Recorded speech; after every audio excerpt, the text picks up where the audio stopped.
that there was any problem on any of those sites. I did look for anything I could find. I looked at complaints, I looked at violations, I looked at certificates of occupancy, I looked at filings, anything that would give me an indication there was something questionable on the site.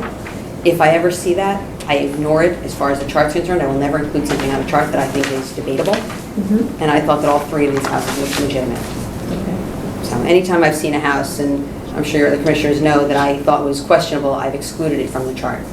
There's no reason to use those. There are enough other houses that support our cause. I will also show you some pictures of houses in the area that I think can be helpful for you. First one is 2022. I believe that was the first address, Quentin Road. There we go. This is the house on the corner, 2022 Quentin Road. This is one side of the home, and this is a corner view of the home. So this is showing you what's in the character of this neighborhood. These are houses on this chart, by the way. So these are not other homes. These are the ones I'm talking about. Here's another home. This was the address.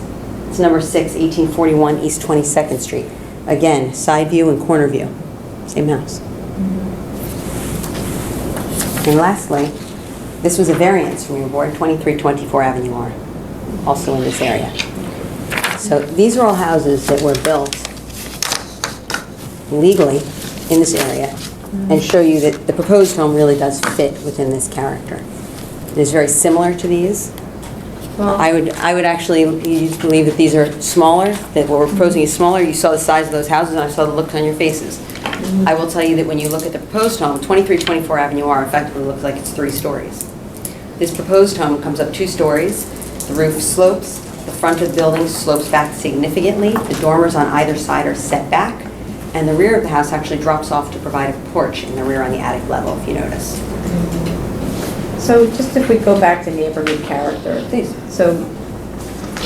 So your map doesn't actually show where these That's actually an amendment of a previously submitted document. You have so the map already in your system. a little bit scattered. They're not right. You have them in your system numbered. That's what those numbers in the left-hand column are. Okay. They correspond to the chart that was previously But submitted. when we talk about neighborhood character, don't we talk about like the neighborhood, not just 7 houses, right? We talk about what is the character? What are the character of adjacency, across the street, of Understood. wandering around? What I was looking at, I generally look within a block of the property, just to get a feel for what's happening there.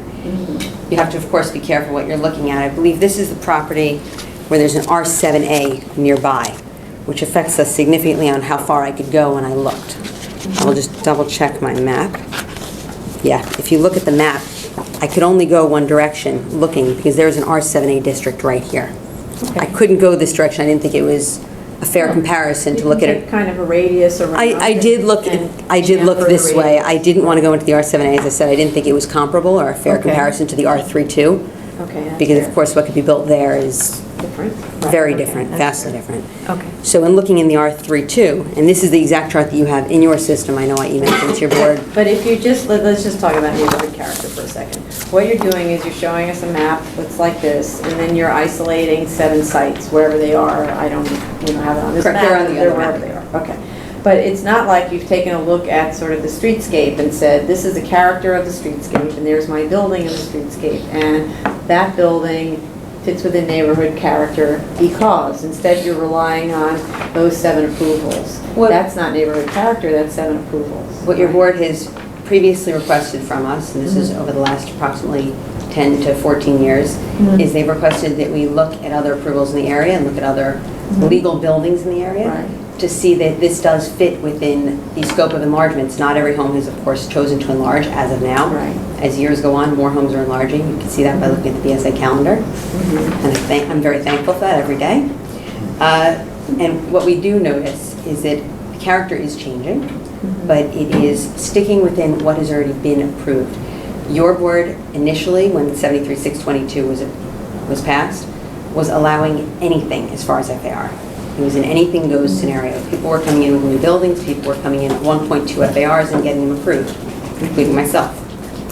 Then the rules changed, and there was a request to limit it to a 1.0, with the theory that the 1.0 FAR was within the character of this area and would allow an enlargement, but would also limit that enlargement so that it wouldn't overpower the existing homes that didn't choose to enlarge. We have been following that approximate 1.0 number ever since. That same thing has held for a number of different items on the homes. That is why we're always very careful to try to set the dormers back. That is why the homes are typically sloped like this.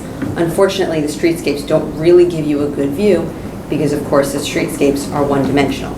You're seeing it as though it's one large edifice, when in reality, the front of the building isn't 3 stories. It slopes like this. Well, but that's why there are wonderful graphic techniques, partly called photographs and second called Photoshop.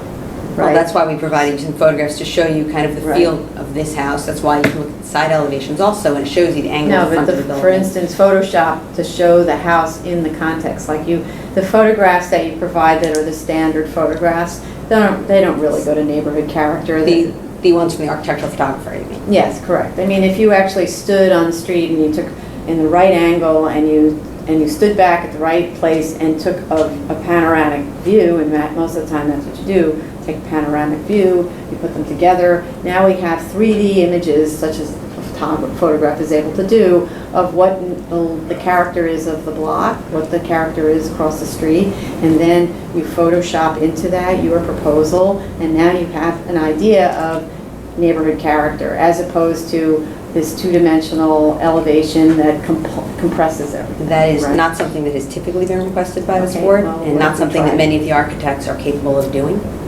I will point out, these are not large architectural firms that are doing these homes. Many of them are small firms. They don't have the capability to do these things. I'm not sure, they're doing this on CAD graphics, CAD Not all of them. automatically. You will see some hand-drawn drawings. These from are them. not hand-drawn drawings. No, These not are this done- one, but I these are will pretty tell you- nice, actually. Yeah, he actually, I will tell you, this side does not know how to use a computer himself. He does employ somebody There. to do his drawings for Okay, him. so that person To can put them on CAD for definitely, him. that person can definitely do this to the drawings. So we get What a they little can do is, I 3D. know they can provide an axonometric. They've done that for Okay. me in the past, that they're fully capable of doing. Mhm. That I can tell you. I don't know that they're capable of photographing. How about you ask them I whether cer- they can do? I didn't say I a wouldn't ask, I perspective just say I'm not drawing? sure Okay. they are capable. I would point that out. Okay, so then, and then the next thing that I want to say is you started this off with what was the purpose of this special permit in the first place, which was to enable expansion into the rear so that families could grow a little, right? Expansion, actually, they did say to grow a little, the exact phrasing on it.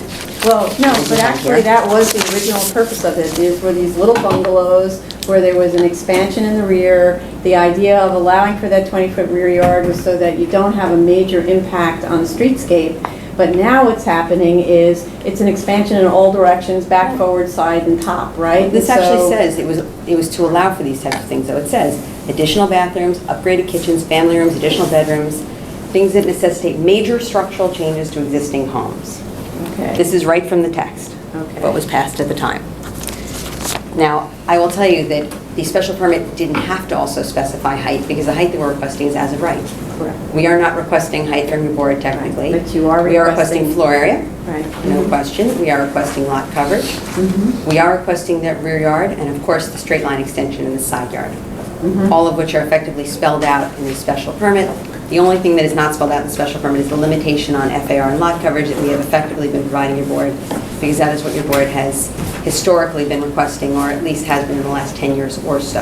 Mhm. And we have, I would say, as a community, the attorneys who are handling these have come together and all agreed and always stuck by the 1.0, or at least attempted to, unless there are extenuating circumstances, of course. Okay, so let's just talk about the rear yard just for a second, okay? If we just talk about the floor plan that's shown, which they're actually quite good drawings, so you should give your architect a break here.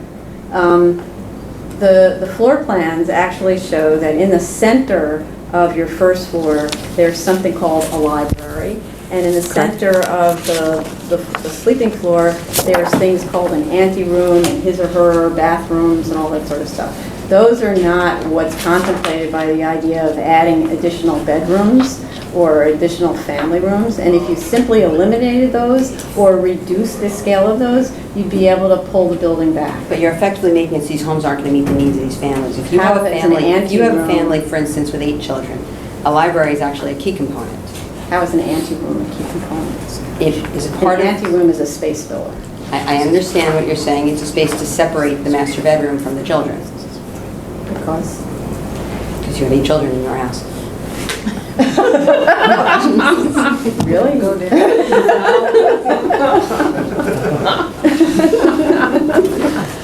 I just need to go back and look at the plan here. There was no limitation, as you see, though, when you look at the text. What they actually said, and I will read it again, is they were talking about things that people desire. They didn't say need. They said, the commission recognizes the need for an alternative method for allowing for the upgrading of an aging housing stock.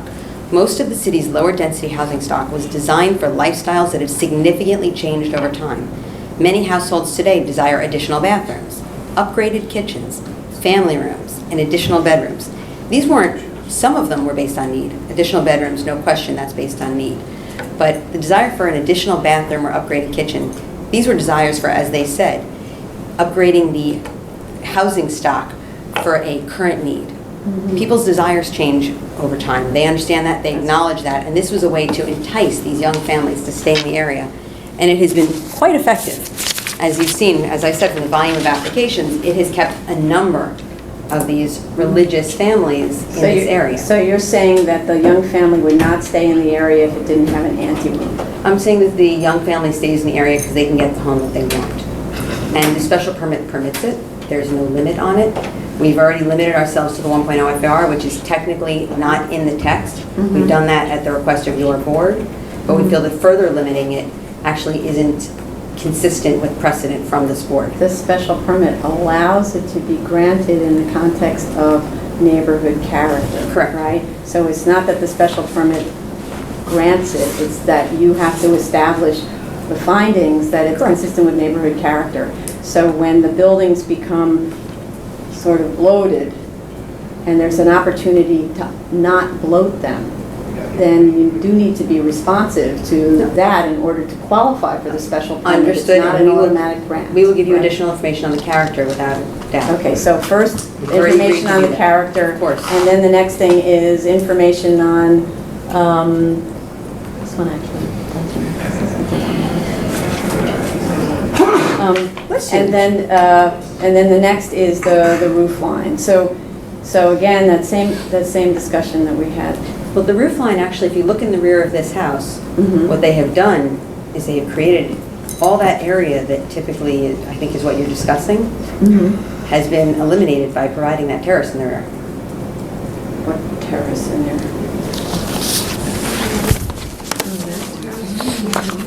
They've dropped off the back of this building. Okay. No, You see but that? what happens is, it's not about floor area here, it's about building mass. Okay? Correct. So what's happened with the roof line rising up like this around the balcony, around the outdoor terrace, it still reads as a very Well, massive structure. That's actually rising in order to create some sort of parapet No, actually. We're talking about right here? A roof line. right here. This is the parapet here and here. But it's still created by a roof line. It's not just a central flat roof. Correct. It's dropping off. It's coming up and it's dropping off here. So if you look at the side elevation, it is significantly lowering. The permitted height is 35 feet, which is right here. This is significantly lower in the rear. This is the rear of the building. But you also have I think, a higher parapet than would be required. So if you only need 42 inches, right? Okay. So that looks, it's not delineated, so it's hard to tell Find out. exactly how high that's going to be, but it looks like it's higher than it needs to be.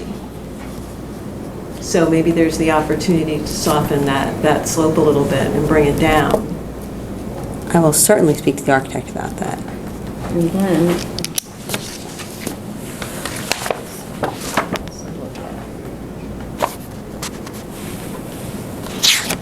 at the other, and then if you look at the front. Well, I the front mean, is sloped from all three sides. But if you look at the center plan, the center floor plan, the center of the roof plan has a bedroom, balcony bedroom, right? That's Correct. the occupiable space. But meanwhile, it's surrounded by roof line that makes it very massive looking, because you've got. Well, what they've done is they've sloped it in on both sides and in the front. So if you look, that front area, this is sloped back. All of this is sloped back. This is set back, and the two sides are sloped in. You can see that looking at all of the elevations. So it actually, as I said, it reads on the streetscape as larger than it is because it's one-dimensional drawing, when in reality, you've got the building sloping this way, sloping this way, sloping this way, and the dormer's set back further. That was done intentionally. And that's something this architect often does on his drawings, as do many of the architects that I work with, in an effort to minimize the impact on the street. So is that master bedroom, though, ceiling It's- up inside that slope? What it did was it area? took advantage of the fact that there was area there. The building sloped this way, this way, this way. There was some area they took advantage of it, So yes. I've got a pretty tall ceiling in the Part master of it, bedroom. part of it, yes. And is there the opportunity to lessen that height a bit, and again, soften the angle Well, of the... this the wasn't roof? done actually in order to create that height in the bedroom. That was done to create an aesthetically pleasing building that they thought would look like it fit within the character of the neighborhood. This is very much the look of buildings in this area. And we could show you many pictures to support that. But if you actually sprung the roof line back, if you didn't, basically you have an empty interstitial space, like a crawl space in the attic above the master bedroom, and at least that's shown in the section. So if you were to spring back from there over the attic space, then you would... I'm not sure what we're... So this is... Correct. dead I see that right? space. So if, a redesign on the front, and if you were to spring back from this point, you would have much less mass than what you've got here, because this is encompassing the entirety Then you end up with of a the flat building. roof here, which would not fit within the character of this neighborhood at all. Well, no, you wouldn't have a flat roof, you would also spring, Angle this differently? you would angle it differently, so that your masses, your apparent mass is reduced. That- The whole idea is to Well, reduce the front of the apparent building, mass. the front of the building would look the same. When you're looking at it, whether it's angled like this or like this, it's going to be exactly the same from No, the street, because effectively. The angle is what affects the mass, right? So. This absolutely. difference is going to be so insignificant looking at it that it is not going to affect. If you set this back, this is approximately, let's see how many feet? That's approximately 3 feet further back. Okay. From here to So- here. So here's. That's what we're talking about as far as an angle is Because I don't want you concerned. to be designing for your architect. If you would have the architect go back and look at reducing the apparent mass of the building. that I know, would be- I did speak with him about this last night, which is where my answers are coming from. Right, okay. But at the same time, he needs to take a look at it because it's possible to do it. He just has to be willing, or let's say you have to be willing to tell him. I certainly have no problem telling him, but he also Okay. has to speak with the client, and they're looking at what's in their area. They're looking at what all their neighbors have already had approved by this specific board. And they're saying, this board has approved this on these 10 occasions for these 10 people in this area. How come this board is not looking at it for my home? And that's a very legitimate concern. Because if based you on look precedent. at that streetscape, the building is significantly bigger than the neighbors. What we can do right? is we can also expand the streetscape. Actually, the house to the left is only 32 feet. We're only 35 feet.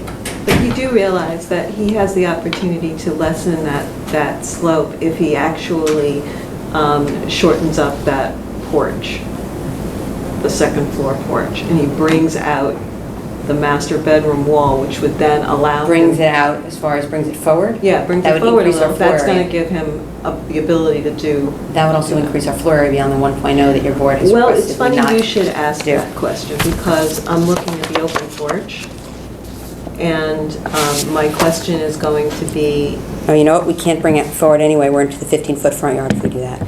That's true. But again, the open porch that he's got described there... Yes, in the rear. No, in the front. Oh, the one in the front, okay. Yeah, and he's also got a portion, that entry, so he's Yes. got the trellis. Right. I can see this may be a new take. Well, But we've seen trellises I before. have, but it's one at the entry. I don't think that makes a lot of sense, because the entry is supposed to keep you from, getting wet and snow, etc. So if he's going to insist on saying it's an open porch, he's got to put the DOB note on there. Oh, yeah, he's certainly going to add the DOB Also note. with a 42-inch high railing at that second floor porch. Does he not have a railing on the No, porch? he I will doesn't double really check. show it. He shows that he's got... I will make sure. something there, but it's not really, so he's got to, keep it within the 50%, open, et cetera, and I do question that roofing on that open porch, because otherwise that's going to be floor area. The trellis? Well, I think that on our previous, a previous applicant, we are challenging the idea of the trellis as being this open, non-roofed area. I can show you other trellises that have been approved by this board as well. I hear you, Same but architect. but maybe not in this context. Oh, So, I certainly can show you. I think our previous applicant is going to DOB with this, so you might want to follow him on this one.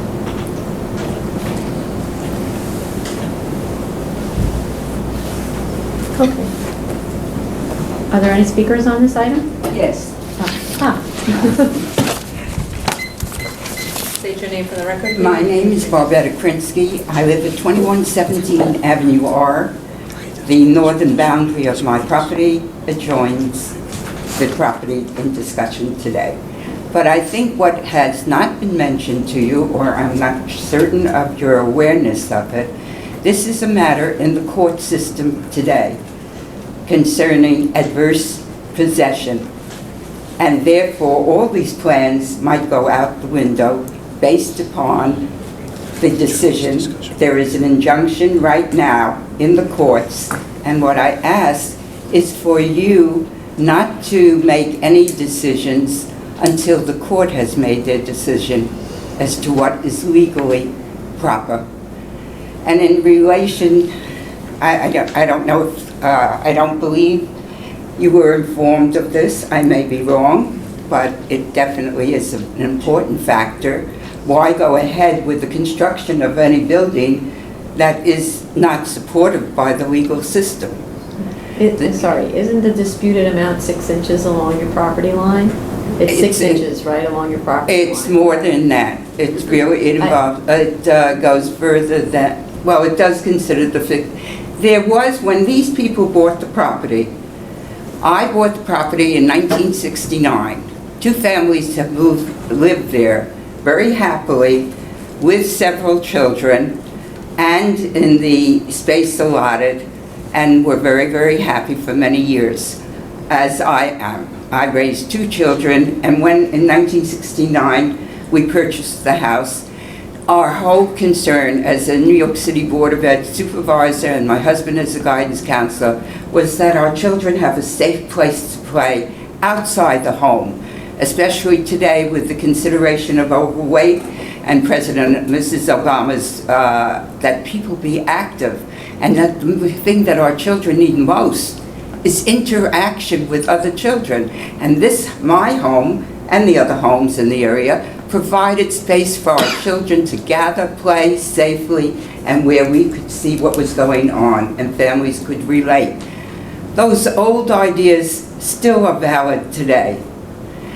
We may not impress Joneses, but we do what we do produce are lawyers, engineers, and children to be proud of.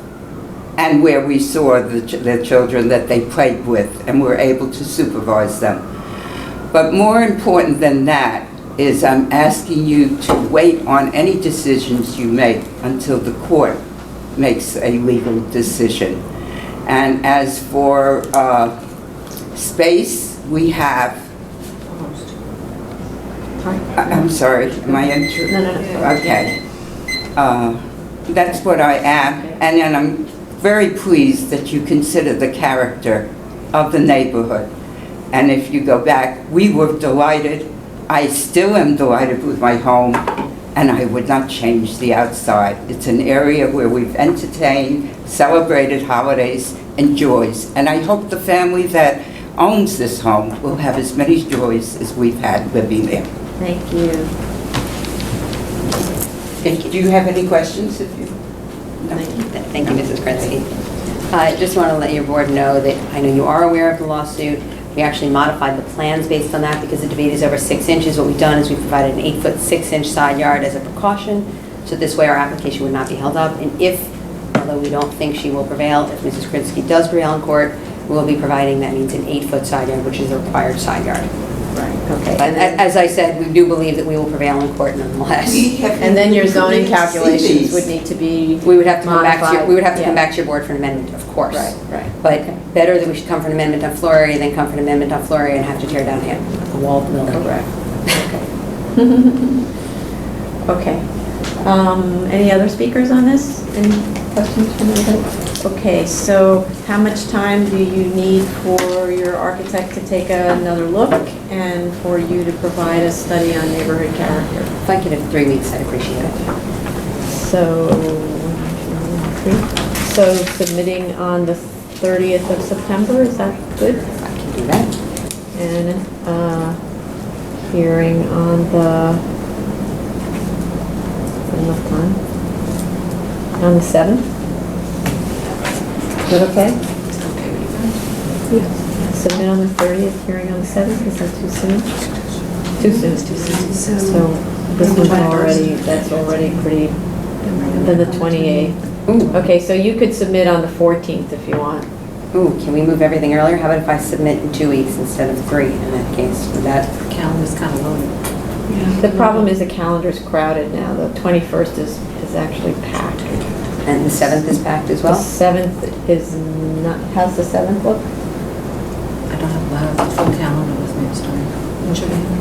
Can you submit in time for the 7th, for October 7th? I will tell the architect he has to make it happen. Yeah, that's potentially a lot of work for both you and the architect by then. I'm aware. Yeah. I mean, yeah, It you'd would have be to better to do a good job, so we don't have to keep doing this. Understood. Right.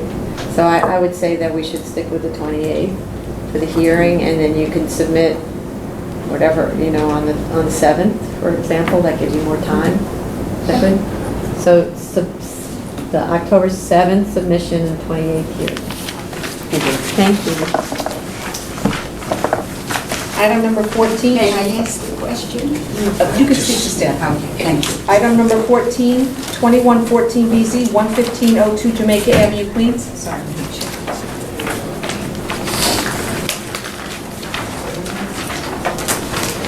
Hello, good afternoon again, Eric Palatnik, on behalf of Crunch Fitness, for an application that does not involve any loud noises for the most part. And there's no residential above it.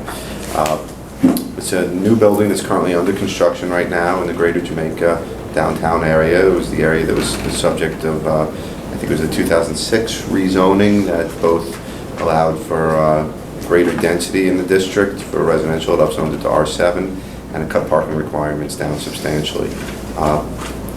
And we're proposing to put a Crunch Gym on the 2nd floor and on the 3rd floor. And the entrance to the facility will be on 115th Street. And I'd like to answer a couple of the questions that I can from yesterday. I know your board had a few questions. The first thing is there are no massages. Crunch does not offer massages, never has offered massages. You cannot go to Crunch and get a massage. The table you're seeing is an electronic machine like the massage chairs that people will sometimes utilize. This one is in the form of a table. It's a mechanical device, and that's simply because some people when they're working out do like to have their muscles soothed, so they don't provide masseuses, but they have this one chair that they'll use. I think there were some questions about the density, the number of people, patrons coming to and from the facility every day. We don't believe that the number is too much larger than anything else in the city. It's certainly the secret thresholds where these gyms were actually taken out of secret recently because they didn't feel it needed to have a review on it. But the number that we've given you, which is about 500 to 750 a day, is typical for Crunch facilities all throughout the city of New York.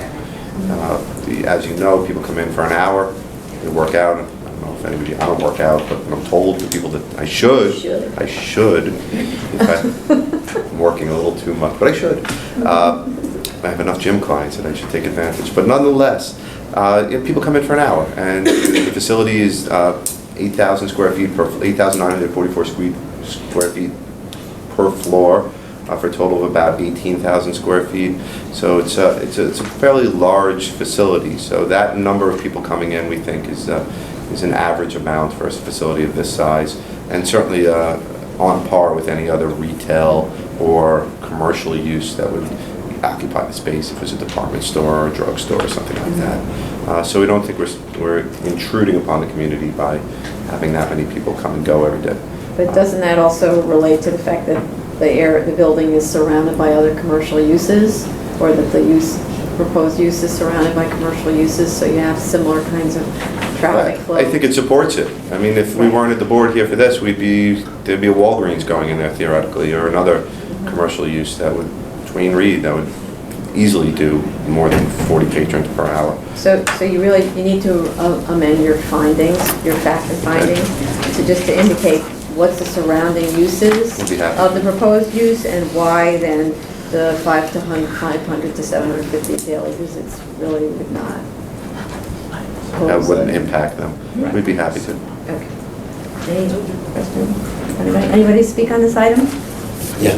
Yes?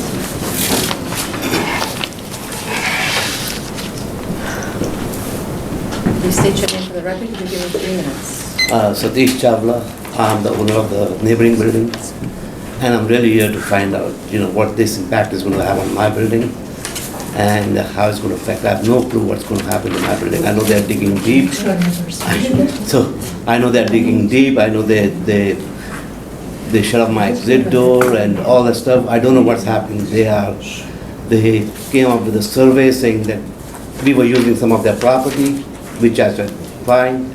They've blocked my exit. They said they were going to give me some passage.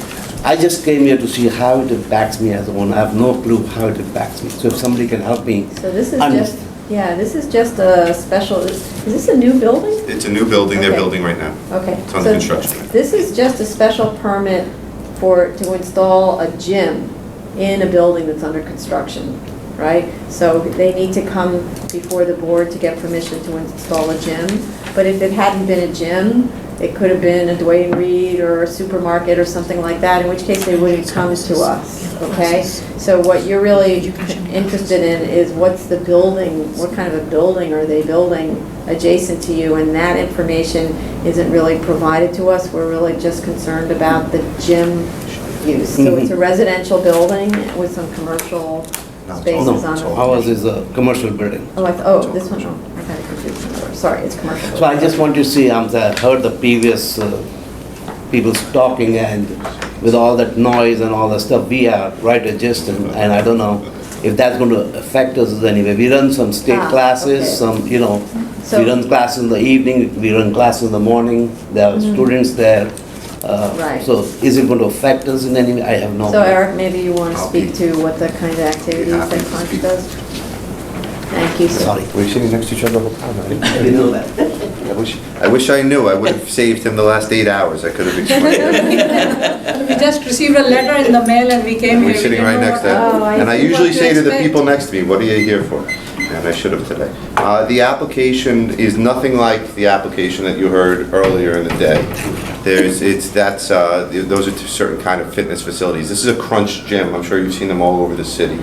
And it's where people just go to work out. They have machinery that they work out on, lift weights. They have aerobics classes, some spin classes, and things of that nature. The building is a commercial building. It's a 3-story commercial building. It's under construction right now. There'll be retail uses at the ground floor, and there'll be the gym at the 2nd and the 3rd floor. The building will be completely enclosed. It's a masonry building. You should not be able to hear a thing in your building out of this building, because not only is our walls masonry, but I assume your walls are masonry, and they're not connected between the two. So there'll be no sound transmission between the two. And if anything, I would think, I was just telling your wife, I assume that's your wife. I was just mentioning to her a few minutes ago that it'll probably be good for your business, because we'll be bringing, as the chair was just mentioning, about 450 to 700 people through the neighborhood every day. So if you put some signs up out front, maybe some people will be interested in taking your classes after they work out. But it shouldn't have any negative impact on you whatsoever. And I have a copy of the application here, which I just left for your wife, I brought up, but I'll give back to your wife, and you can look at it, and I gave you my card. You can call me at any time if you have any questions, and I'll put you in touch with the owner if you'd like to speak with them. Great, thank you. You're welcome. I just have one more question. We're actually done with the testimony from the public, so okay. maybe you guys can speak. We can speak. Yeah, I'll be happy to speak with you outside. Right, okay. So, okay, so I think we can, I don't think there was anything, any submissions that needed to be made. Oh, well, actually, you were going to. The yeah, you're surrounding gonna- uses with the impact on Yeah. the commercial, but if you We're could just possibly going to amend- close Yeah. the hearings and We we can could do submit that. that, that'd be fantastic. Okay, so if you could submit that by the 16th, Easily. and then we'll have the hearing on the 23rd, is that okay? The decision on the 23rd. Thank you. Motion to close? Motion to close, Chair Perlmutter, yes. Vice Chair Hinkson, Aye. Commissioner Otley Brown. Aye. Item number 15, Thank you. 6414 Good first day. BZ, 1320 East 23rd, Brooklyn. So again, you're back. Mayor J. Altman from the office of Mayor J. Altman. Once again, I will deal with the, I'll say, more specific issues first. You attended your executive session, as I did, and I heard your comments. I need like a survey, I'll be glad to provide that to you. I'd also like the requested porch note and all applicable drawings, more than happy to provide that. Regarding, there was a 200 square foot discrepancy, I believe Commissioner Hinkson, you mentioned, and I looked at my documents and I couldn't find it. I will tell you that what I saw was that the plans showed 4,016, the statement of zoning analysis showed 4,015.64, which is just a 0.36 square foot difference, rounding difference. I'm thinking that when you actually take a look at the drawing and you start adding up the square footage, when you're just looking at the drawing, it appears that there's like 200 square feet. I'm thinking. Okay, so you're not looking at the chart on the first No, page? no, no, I was saying, I no, took the numbers, I I- added them up, I got to the same numbers I look he at had. both and make sure that they Okay. somewhat, jive. Now I understand. So I look at the square footage Okay. on my plan, and then I look at that against the square footage that you're So ask the putting- architect then, why is there 200 And square ask, foot? there's approximately, my sense is that Probably this has an mechanical. elevator, and that elevator is probably, he's using that as a mechanical deduction, and if he's doing that, I think he needs to explain that that's a mechanical deduction and that it's permitted as a mechanical reduction and not added to floor area.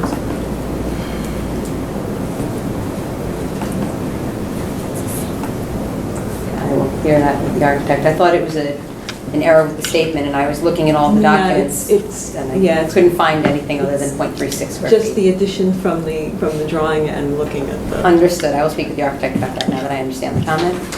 Regarding violations, as we said in our response to notice of comment, the two violations that are open are from 1989 and 1995. Fortunately or unfortunately, my client purchased this house in 2006. And what we did was we tried to research the information, and when you look at the Department of Buildings, the only information they have is it shows it as a construction violation. No details. So is this? And there was one thing that you could, one spot on Biz to link in to get additional information, and it tells me it's a bad link. So- Well, I guess, I mean, And I asked the I sort of architect saw to do the same research at thing. Department of Buildings, and he couldn't get any additional information at the department either. Because I was just concerned that there had been some construction on the site. This that had client, not since 2006, been has signed not off. done anything on the site.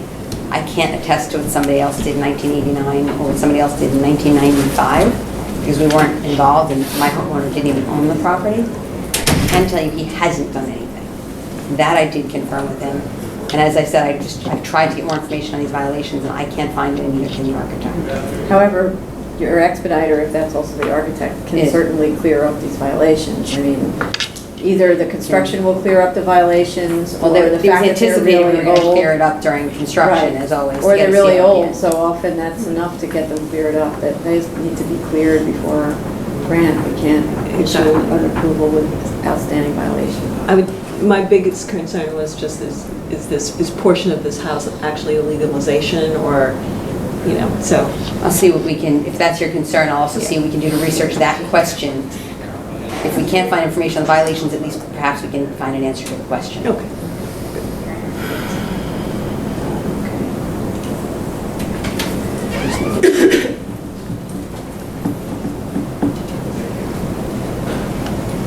Okay. I know there was also a question regarding the parking space. The required parking space in the zoning text for a single-family home is 8 by 18, and that is precisely what's being provided here. That allows just enough room for you to pull in and get out of your vehicle effectively. If you're careful. If you're careful. But that is the legal parking space, and that is precisely what's being provided It's not here. my car. Yeah. Well, remember, they're not immediately adjacent to each other. Okay. Next question is regarding donut. You really need a lip on the bottom of this podium. Regarding the donut on this case, once again, I only have one copy of this, unfortunately, but I will show here's our property, and you will see that the house to the north, the house to the south, and the house directly behind all have garages in them. And I also have this map showing you the aerial version. And of course, I will be submitting all this information into the record properly. This is just for the purpose of discussion today.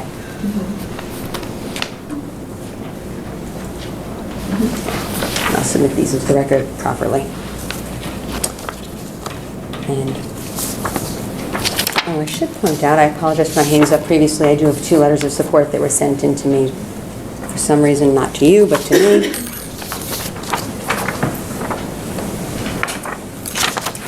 And those 2 letters of support, one is from somebody directly across the street, and one is somebody 2 houses to the right. Once again, this is that floor area ratio table that I provided in response to your notes of comments. What I did was I reviewed any information I was able to obtain between yesterday's executive session and today on all of these buildings. So I was able to add any stories, the total height, the rear yard, the open space ratio as I could. Thank you, Hannah. And what I was able to find is that the proposed height of 36 feet is actually equal to or less than all 3 homes for which I was able to obtain a total height.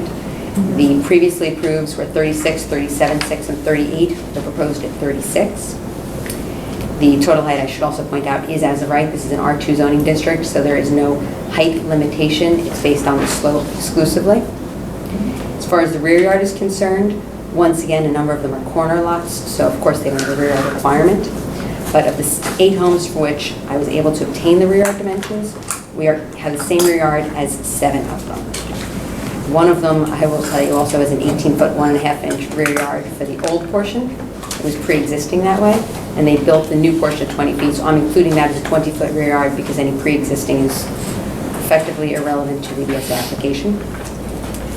And the open space ratio, we are providing a greater open space ratio than 7 of the homes that are on here. Only 1 home on this chart am I missing the open space ratio.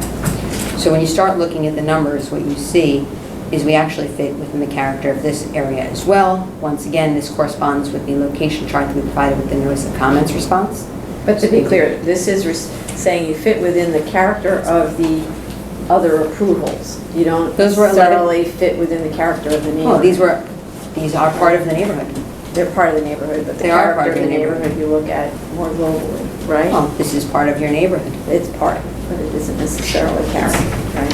Well, the character is made up of a number of different things, and as long as you're consistent with something that is currently existing in the area, you are consistent with the character. Well, not necessarily, so we need to see better where And they these are legal, and of course I will provide you more information on all these approvals. Again, since this is only since yesterday morning, I was unable to obtain understood. approved plans on all of these homes between yesterday afternoon and... For sure. Well, maybe I could have today while waiting for the hearing, but between yesterday and this morning, I was unable to obtain all of the approved plans. Okay. So with I this- will provide your board with elevations. I assume that would be acceptable, just the elevations on these approvals? Elevations on the approvals, yes, but again, just as in the other Understood. application, this building in the context Understood. of the block, same architect, same questions.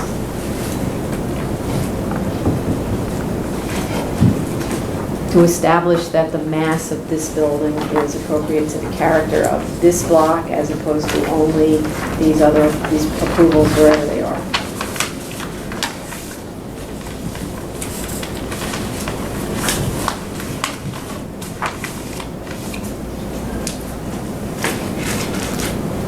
And to also look at, again, you've got all of these different roof lines, and of course that helps to break up the apparent mass. Well, that was, But again, they're- as I said to you previously, this architect is very good at trying to limit, Right. when you're at the street level, what you see. He slopes back always significantly in the front, always tries to set the dormers back.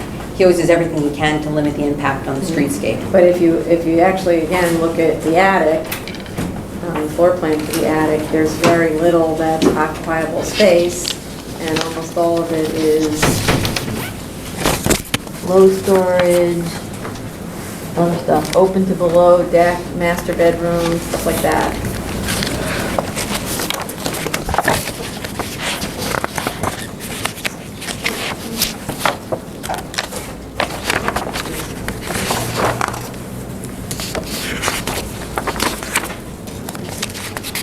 So it's a kind of an interesting section. There's like this little house on the roof, and another little house on the roof, and then in between. Section.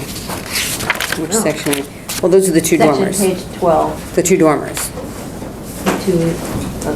Okay, that's a section through the dormers. Correct. Okay. So the section isn't clear about like what's going on behind that, but if you look at the plan, there's only the central portion again that's occupiable space. And Right, the you rest see- is low storage, et cetera, et cetera. The section cuts right through here, which is this dormer and this dormer. It's where the stairs are and where the bathroom is. It's effectively that set of dormers is where it's cutting through. But then it also shows sort of these voids on either side, and I think. Correct, that's where the building slopes to get up to have usable space. I hear you, but then you've got sort of a lot of volume that is either inaccessible or, I mean, is there a way of taking a look at that roof line and trying to break it up a bit? If you're not using it, it's Right, but what I'll show you is- a lot of unused space that you Yes. can't access. Right, but if you look at this dashed line, We this know is the it's permitted, allowable. this is the Yeah. permitted building envelope. And this Right, is- right. That's As I the said, issue. once again, this architect is very good at being careful to minimize the effect and minimize the massing from the street. He looked at this 45-degree angle, and the first thing he did was to drop it down in an effort to do exactly what your board has requested. Right. He's But- already done that effectively. Except to say that, okay, the dormer portion is occupied, but the portion to the left and to the right is unoccupied. It's all storage and Well, a lot of it is also stuff. low, it's a lot low in height in order to get up to the point where you do have height. Right, In order to there's- reach height, you need to Yes, slope. but in order to reduce the apparent mass of the building, he can do that because none of that's occupiable space, so you don't need that much. But he's got to roof reach a certain height in order to allow to have that usable space in the center. height. That's one approach. There's other, he's got dormers, so that's another approach. So again, the architect needs to look at reducing the apparent mass of the house, and the roof line is one way to go there. He's very good at roof line work, so let's have him give it a go. Okay, I think, anything else that anyone talks about? Is anyone here to speak on this matter? Okay, so then, how much time do you need for this? We say the Why don't we same. keep this on the same schedule as the other application? Okay, so I believe that was a submission. October 7th and a hearing of October 28th. Correct. Thank you. Thank you. Item number 16, 12314 BZ, 855 Avenue of the Americas, Great Frank, Harris, Schreiber, and Jacobson.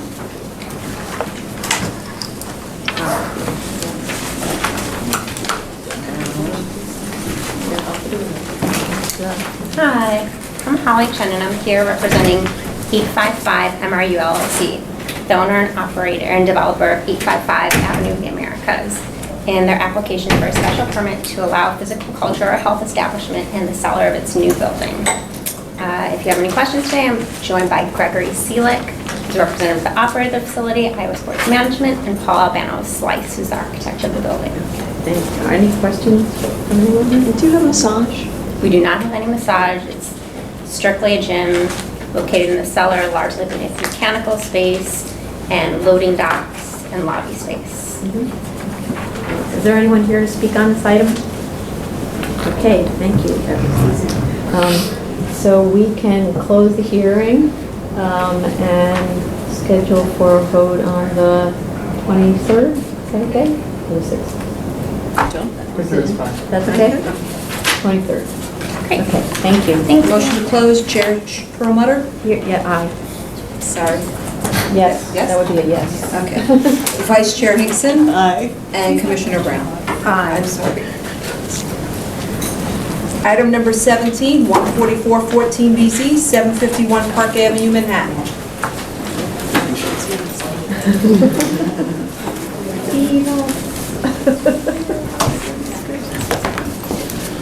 Richard Lobel of Sheldon Lobel PC for the applicant. Good afternoon, and congratulations to the new chair on the end of a very thoroughly productive day. Thank you. Very briefly, the application that is before the board is for a special permit pursuant to section 7319. So it's a special permit to permit the operation of a school within an M1 zoning district. The application is for the property at 1751 Park Avenue, and this is a property which is on the eastern side of Park Avenue between East 121st and 122nd Street. There's currently a 4-story, 38,000 square foot building at the site. The bulk of the building will not change pursuant to the application. This is solely for the use. Right now, there is a commercial bakery on the ground floor and cellar, and there is the Bailey House, which is a social service institution on floors 3 through 4. The school would operate on the second floor. And with me today is Christine Kelly, who is the program director of the school, as well as Jim Heidemann from Equity Environmental, you know well. Very simply, the 7319 special permit requires that we make 4 findings with regards both to location of the school as far as environmental concerns. We believe we've satisfied these findings. The first finding, the A finding, relates to whether or not a school may operate in a location that would service the same school population, but may operate as of right in a district nearby. The school, we've submitted with our materials a letter from the school administration discussing the fact that for over a year and a half they were looking at similar sites. We cite six sites within the area, as well as discuss factors as to why those sites did not work. And so, just by way of background, Leek and Watts Children's Learning Center is a center which caters to preschool children between 3 and 5. It caters to children who have learning disabilities, who have identified as being somewhat learning disabled or perhaps on the autism spectrum. And so we are licensed by the Board of Education, and we do receive referrals from the Board of Ed. So it's a very specialized type of program. And in addition, with regards to the special permit particularly, there are specific space requirements per student. So while most schools come in and they have to meet these 30 square feet per student pursuant to Department of Health Code, the facility here actually offers far greater square footage per student. And really this is because in addition to just having classroom space, there's a lot of program space needed as well. There's therapy space, there's occupational therapy, there's counseling rooms and such. So we really do need a rather unique and large space, and this is what we've located within the school. So we're very happy about that, but it did take a long time to get here. The B finding relates to whether or not we are within 400 feet of a zoning district which would permit the use as of right. We are. We're adjacent to an R8 district which would permit a school as of right. The C finding relates to noise attenuation and other measures which would shelter the children at the school from harmful effects of the surrounding commercial uses. We do satisfy that finding. I know that the board did comment with regards to noise attenuation and the conducting of the tests, because there was some question as to whether or not those tests should have been conducted within the finished building. And Jim would be happy to talk about that. By way of background, this building also received a special permit from city planning in 2012. Jim and I both worked on that special permit as well for the use by Bailey House. So we have a long history with the building as well as with the environmental concerns, which is why Jim can really speak to this construction status of the building and why the testing was done the way it was done. The fourth finding relates to the traffic pattern around the school, and that the children are able to be dropped off and picked up safely. We here have a situation where the kids are all coming pursuant to or with this small buses, which max out around 15 kids. So even at maximum capacity, the school would have about 6 buses, which really is well within the traffic patterns of the local area. We're going to be able to get kids in and out of the school fairly quickly. Loading and unloading would be done on Park Avenue. And so Jim is also able to speak to that as well as far as our satisfaction in the D finding, and of course the board referred this out to the Department of Transportation for a report consistent with that finding. That's really the crux of the application. I note that the board at the executive session discussed these environmental concerns. So to the extent you want to ask me any questions directly, that's fine. If not, I'd have Jim come up and speak to that. Well, we also talked about the Bailey House and what that social service provider does and Sure. who people are who go, et cetera. Sure. The Bailey House here is it's a social service agency which provides kind of a range of health services.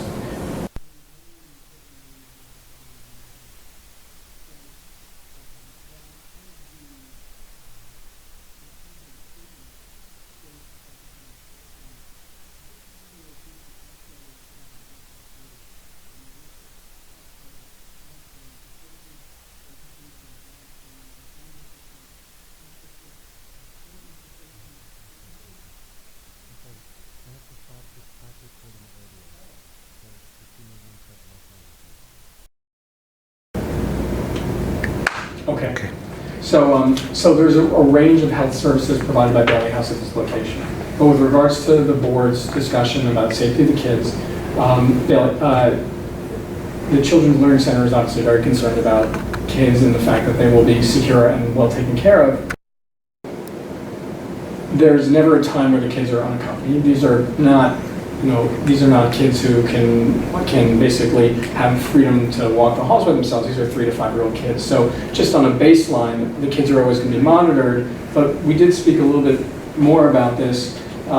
Some operational notes are that students are always escorted within the building and outside of the building, always. Stairwells are secured from the common hallway into the second floor, which is where the school will be. There's a security guard at the front desk who announces visitors. There's security cameras located in the Learning Center reception area. There's a buzzer system which is installed for the entrance into the Children's Learning Center reception area. There are a number of measures that the school is taking, including the fact that the kids will constantly be in the care of an adult in order to make sure that they are brought into and out of the second floor in a safe manner. So it's kind of in response to the board's concerns. I'm just curious, and maybe this is something more for the school administrator, whether you spoke to the landlord about maybe giving the school a separate entrance. Because the real issue is that you're bringing little kids in who kind of, let's just say, have enough to worry about. Right. And maybe they're exposed to people who are just not having a very good day. Right. And the idea of them interacting is a little concerning. It's well taken. I think that, and seeing this comment, we've discussed this a lot over the last day. I think that one of the points that we discussed internally was that first of all, there's many people who come here who are coming for reasons that are not related to drug treatment. So they're coming for general health reasons, they're coming for nutrition classes, they're coming for to stop smoking. So there's a segment of the population which is really not of typical concern. To the extent that we are concerned, I know that a lot of the people here are seeking treatment, so they're going to be different than many people that the kids might interact with on the street or even blocks from the learning center who might be engaging in an activity which is, illegal activity. These are people who are coming to Bailey House for help. But, I do know it's been a topic of discussion and having talked to Christine about this, I know that there's always going to be multiple levels of review for any kids coming into and out of the building. They've looked very long and hard to find this location, and I think that understanding the entire picture, they're happy with the security and how they're going to be able to get kids in and out.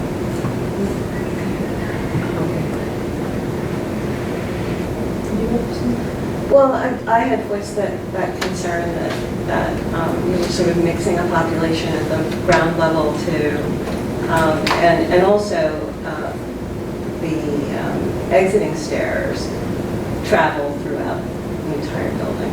And I understand the concept of having personnel always to kind of guide the kids, but kids can wander. Right. And I still have a concern that sort of sharing that entry space is, maybe asking for some trouble that you don't really need. And if there was a way to truly physically segregate the population, that would really be preferable.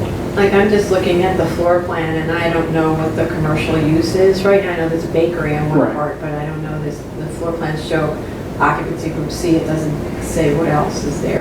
But wondering whether, for instance, the elevator there could be a stop on the elevator and it turns around, and then that becomes a devoted elevator during school hours. And that means that the landlord actually has to provide a separate entrance through the commercial space, and obviously depriving that commercial space of some area, but I understood he was willing to do a build out for you. That's part of why this was an appropriate site. And, actually maybe even a reduction of the size of the main lobby, and then that lobby gets split into two, and, it seems adding another door to an elevator is a pretty standard thing to do. So- I think that you're correct in that he was one of the only landlords who agreed to do a build out, if not the only one, and that they were priced out of a lot of space. I think possibly without making any commitment, the commissioner's points regarding the elevator is, holds weight, and we'd love to come back to the board, or at least confer with the owner and see whether or not. He's initially indicated, prior to any conversations with other tenants in the building, that he would maybe be able to devote an elevator to the school during loading and unloading hours, so to speak, so that the kids would, that elevator would just go up to the learning center and down from the learning center. So in essence, they would have a devoted elevator. And I can confirm. And that floor would be locked off. Right, and so I can confirm that back to the board. And I would ask that, and while I understand the idea of segregating the entryway is also attractive, I think that may be a little bit more difficult for us to effectuate, particularly because the learning center is actually being, they're no longer able to use their current space after December, and so it's really on a very aggressive schedule to go from their current space in 310 West 103rd to, yes? Okay, to the current space in a very short time span. And I know, having discussed this with Christine, that they're very concerned about child safety. They feel that, particularly if we discuss this elevator point, that I think that they're really able to ensure that. I would hope the board would agree. In the absence of that, could you have perhaps an attendant riding the elevator during entry times and?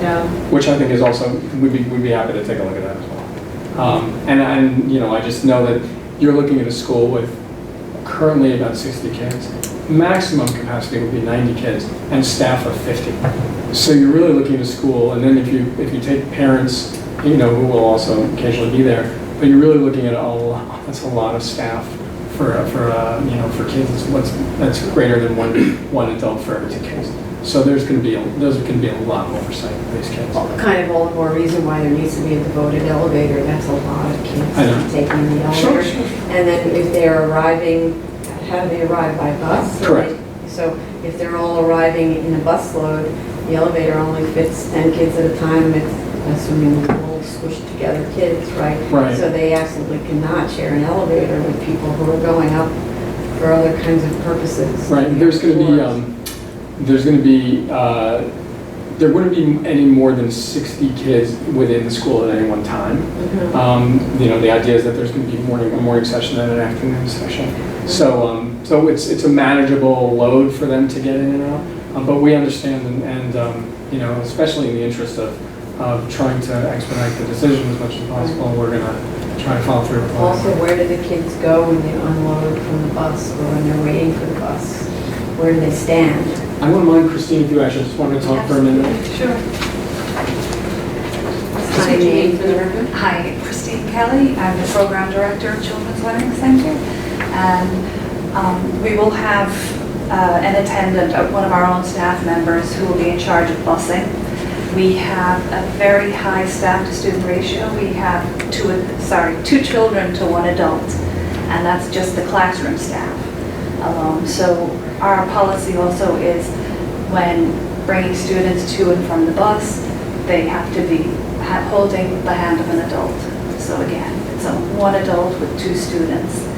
And I forgot your question. When they offload the bus, what happens?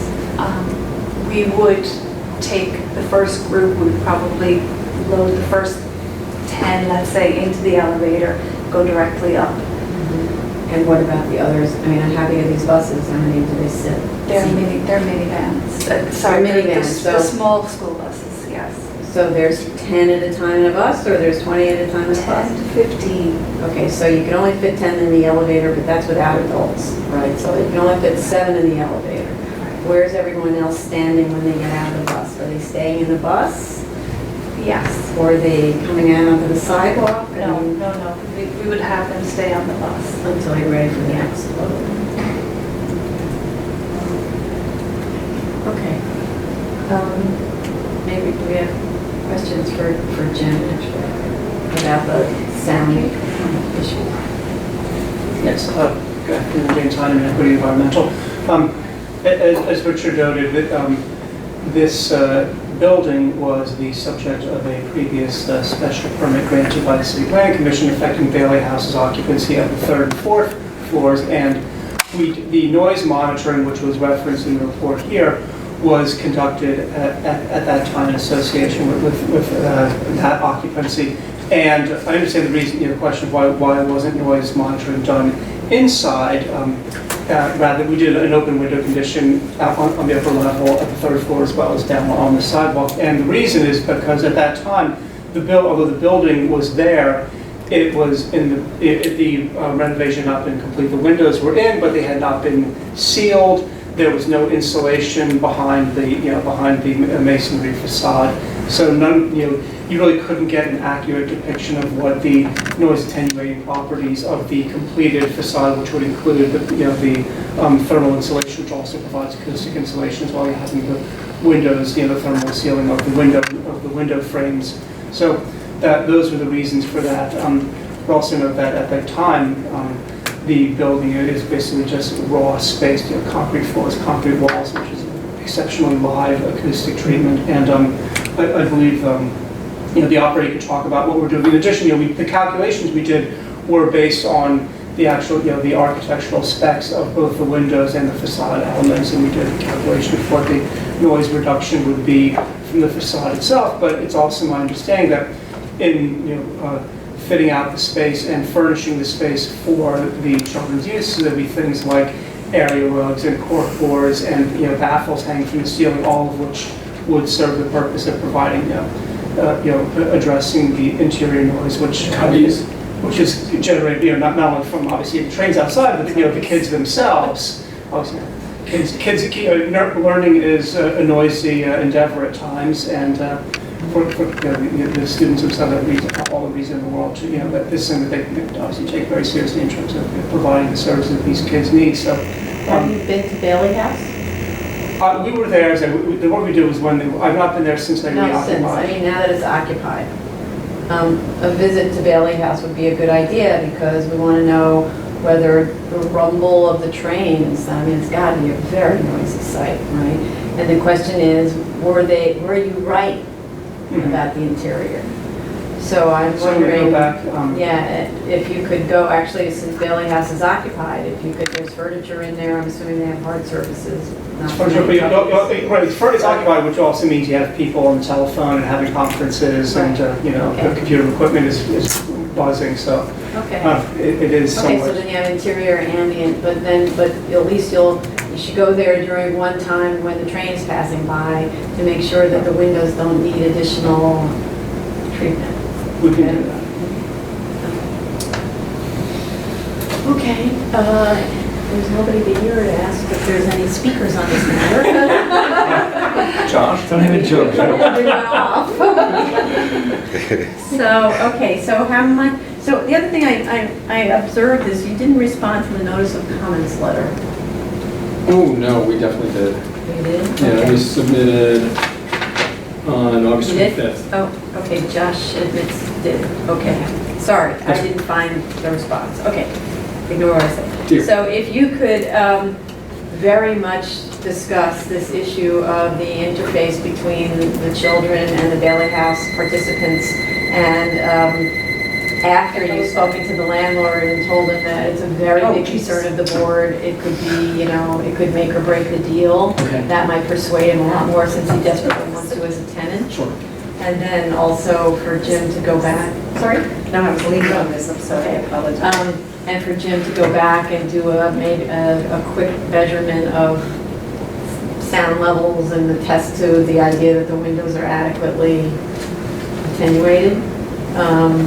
And so how much time do you need to do that? And I know you're in a rush. Right. Jim, the conversation with the landlord can take place over the next 2 days. Jim's told me that he'll need until next week to do the testing. Okay. Without overstating it, I don't know whether or not there's any possibility of a potential closing grant at the next hearing.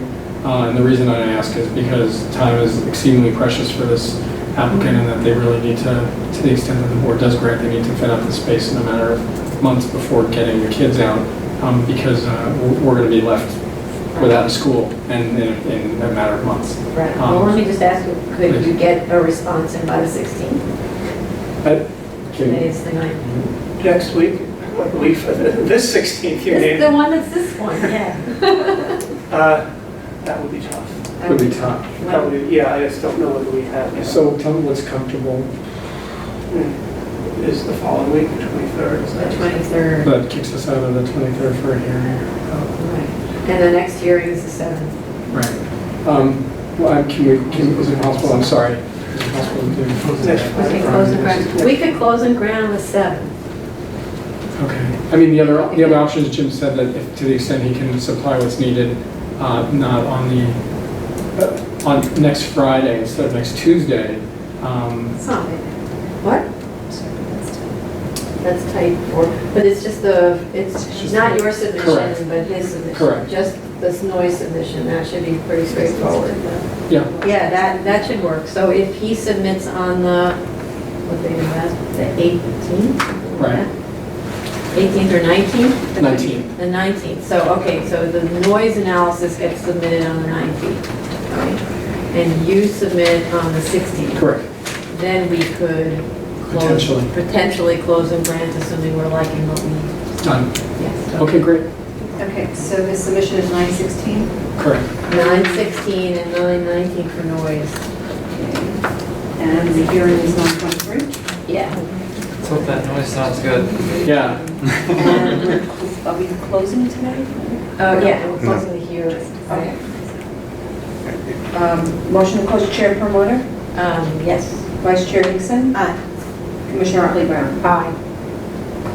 Thank you, and thanks to the board for understanding the need of the school. We appreciate it.